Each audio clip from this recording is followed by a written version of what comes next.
Hi நண்பர்களே, எல்லோருக்கும் வணக்கம். எல்லோரும் எப்படி இருக்கீங்க? நாங்கள் ரொம்ப நல்லா இருக்கோங்க. நீங்களும் நல்லா இருப்பீங்கன்னு நம்புகிறேன். இன்றைக்கி என்ன நம்ம டிஷ் பார்க்க போகிறோன்னா, பாசிப்பருப்பு உருண்டை, மாவு உருண்டைன்னு சொல்லுவோம் இல்லைங்களா, அதுதான். எப்படி செய்யுதுன்னு பார்க்கலாங்களா? ஒரு கடாயில் நான் எந்த ஒரு அளவு வேணாலும் எடுத்துக்கோங்க. நான் இப்போ காமிச்சிருக்கேன் பாருங்களேன். இந்த பவுலில் நான் 1 கப் அளவுக்கு பாசிப்பருப்பு எடுத்து வறுத்துருக்கேன். இந்த டிஷ்ஷுக்கு மெயினான விஷயம் வந்து கொஞ்சம் பொறுமையாகவும் ரொம்ப அதிக வேலை எடுக்கிற விஷயமும் இது ஒன்று மட்டும்தான். இதை கொஞ்சம் நல்லா பொறுமையாக வறுத்து மணம் வருங்க, சூப்பராக வரும் மணம். அந்த அளவுக்கு கருக விட்டுறாமல் வறுத்து எடுத்துக்கணும்.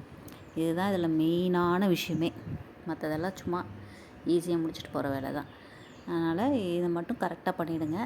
கொஞ்சம் பொறுமையாக வறுத்து நல்லா ஆற வச்சு மிக்ஸி ஜாரில் போட்டு அரைச்சிக்கோங்க. நீங்கள் குவான்டிட்டி முன்னாலாம் தீபாவளிக்கு மட்டும்தான் இந்த பலகாரங்கள்லாம் செய்வாங்க. அதனால் நிறைய செஞ்சு அதை வந்து மிஷினில் கொடுத்து நல்லா நைஸாக அரைச்சிட்டு வருவாங்க. இப்போல்லாம் தான் அதெல்லாம் இல்லைங்களே, நம்ம நினச்சா செஞ்சுக்கலாம். அந்த மாதிரி ஆயிடுச்சு. அதனால் அந்த அளவுக்கு நல்லா நைஸாக அரைச்சி ஜலிச்சு எடுத்து வச்சுக்கோங்க. அதில் பாதி நான் காமிச்சிருக்க கிண்ண அளவில் பாதி அளவுக்கு ஜீனி, அதுவே கரெக்டாக இருக்குங்க. அந்த அளவுக்கு ஜீனி எடுத்து அதையும் அதோடு சேர்த்து அரைச்சி நல்லா நைஸாக பொடி பண்ணி, இதுக்கு ஏலக்காய்லாம் தேவையில்லை. 3 பொருள் தான். நெய் வந்து 1/4 கப்பு, கொஞ்சம் 1/4 கப்பே போதும்.